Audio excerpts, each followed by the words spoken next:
मार्गशीर्ष गुरुवार उद्यापन दिवस पाहता पाहता हा पवित्र महिना कधी संपला कळलंच नाही ना। दर गुरुवारी घरातली ती सकाळची लगबग, लवकर उठून स्वच्छता, सडा रांगोळी, देवाची पूजा आणि नैवेद्याची तयारी, हे सगळं करताना मनाला मिळणारी शांतता खूपच वेगळी होती। आजच्या मार्गशीर्ष पूजेसाठी अगदी वेळेत आले आहे डेव्हिस रांगोळी स्टेन्सिल्स कडून ह्या सुंदर रांगोळी स्टेन्सिल्स। त्यांचे सर्व प्रोडक्ट्स खरंच खूप छान आणि अप्रतिम क्वालिटीचे आहेत। डेव्हिस रांगोळी स्टेन्सिल्सच्या इंस्टाग्राम पेजला नक्की भेट द्या। तसेच शिल्पा आर्ट फॅशनकडून हे छान असे केळीच्या खांबचे मजबूत स्टँड आले आहेत। उत्तम quality and easy to use. Margashirsha म्हणजे भक्ती, संयम आणि सकारात्मकतेचा काळ। या एका महिन्यात मन अधिक स्थिर झालं, घरात समाधान आणि प्रसन्नतेची ऊर्जा जाणवली। प्रत्येक गुरुवारी पुन्हा पुढचा गुरुवार कधी येईल असं वाटायचं आणि आज उद्यापन आलं। पूजेनंतर हळदी कुंकाचा सुंदर सोहळा झाला।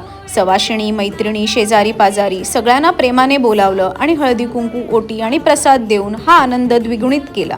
हसत खेळत, गप्पा मारत, जुन्या आठवणी काढत हा दिवस कसा गेला ते कळलंच नाही। हळदी कुंकू हा केवळ कार्यक्रम नाही, तर नाती जपण्याचा, प्रेम वाटण्याचा आणि परंपरा पुढे नेण्याचा सुंदर मार्ग आहे। आज मन थोडं भरून येतंय, कारण हा पवित्र काळ संपतोय, पण त्याच वेळी समाधानही आहे की श्रद्धेने, भक्तीने आणि मनापासून हा महिना आपण पूर्ण केला। या पवित्र दिवशी श्री लक्ष्मीनारायणाच्या कृपेने तुमच्या घरात सुख, शांती, आरोग्य आणि समृद्धी नांदो, मनोकामना पूर्ण होत, कुटुंबात आनंद आणि समाधान वाढो। तुम्हा सगळ्यांना हा व्हिडिओ आवडला असेल तर लाईक, कॉमेंट आणि शेअर करायला विसरू नका आणि अशाच सुंदर व्हिडिओज आणि पोस्टसाठी फॉलो करा।